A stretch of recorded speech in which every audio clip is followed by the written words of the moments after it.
सिरोही की इस तरह पे एक और निवेदन करना चाहूंगा। बहुत जल्द रानीवाड़ा में भव्य आयोजन किया जाएगा। समय और तारीख आपको बता दी जाएगी। सब को मैं सादर आमंत्रित करता हूं आज ही। कुछ बात है कि अस्थि मिटती नहीं हमारी, कुछ बात है कि अस्थि मिटती नहीं हमारी, सदियों रहा दुश्मन दौरे जा हमारा, सदियों रहा दुश्मन दौरे जा हमारा। मंच पर विराजमान हमारे मार्गदर्शन महंत जी और गुजराती नहीं, राजस्थानी नहीं, संपूर्ण भारत में नाम जिक्र करना चाहूंगा। दलितों का नेता नहीं, नेतृत्व भाई जिग्नेश मेवाणी और तमाम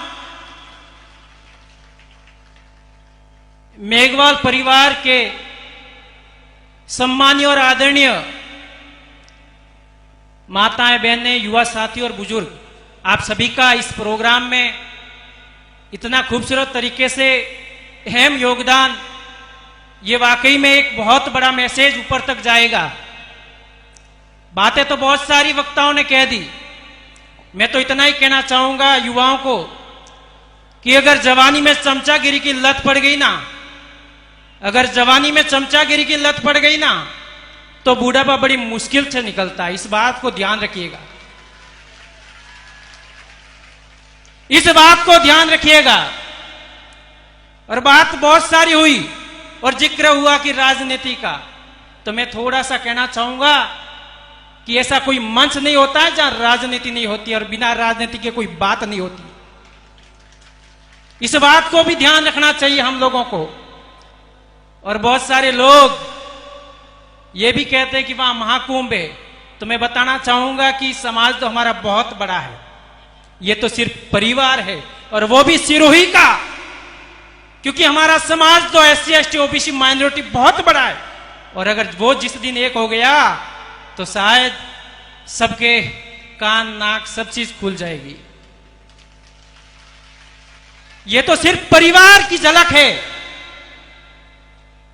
मैं बताना चाहूंगा तमाम उन लोगों को जो कभी इस जेब में बताते कि ये जाति के लोग हमारे इस जेब में, कोई कहता है इस जेब में। ठेका भाई आप लोगों ने ले रखा है, सबने ठेका ले रखा है। और ये कमियां कहां आती है, इसको भी समझना की जरूरत है हम लोगों को।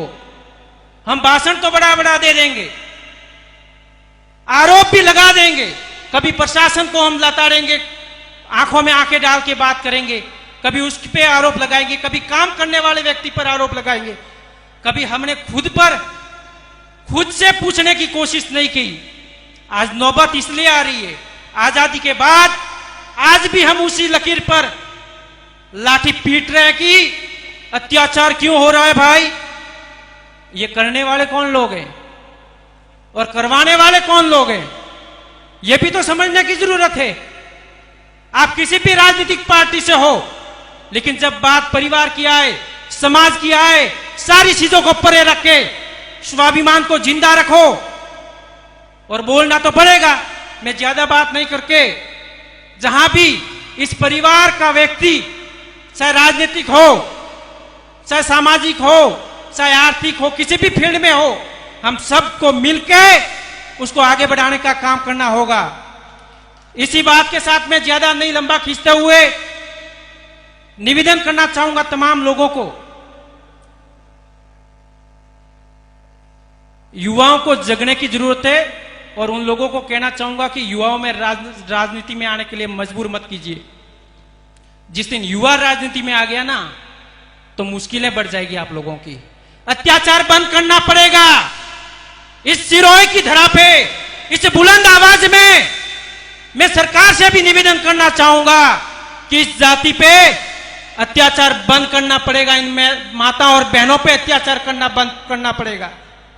ये सिर्फ जाति के लोग, सिर्फ मेघवाल जाति के ऊपर अत्याचार होने पर इकट्ठा नहीं होते।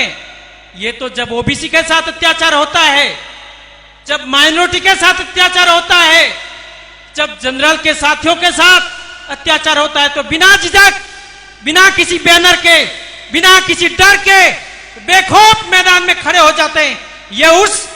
मैं उस कौम का, उस परिवार का व्यक्ति हूं।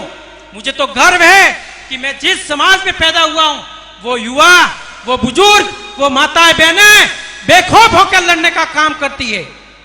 मैं जिक्र करना चाहूंगा उस व्यक्ति का भी, हमारे बीच में मान्यवर ओटाराम जी रोहिणी साहब, जिन्होंने 2 अप्रैल में हम जब जेल में थे तो सबसे बढ़िया हमारी देख रेख की। और एक और बात निवेदन करना चाहूंगा, न जेल जाने से डरो, किसी भी बात से डरने की जरूरत नहीं है। इसी बात के साथ आवाज दो, दोनों हाथ खड़े करके आवाज दो। असूलों पे बात आए तो टकराना जरूरी है क्या? असूलों पे बात आए तो टकराना जरूरी है।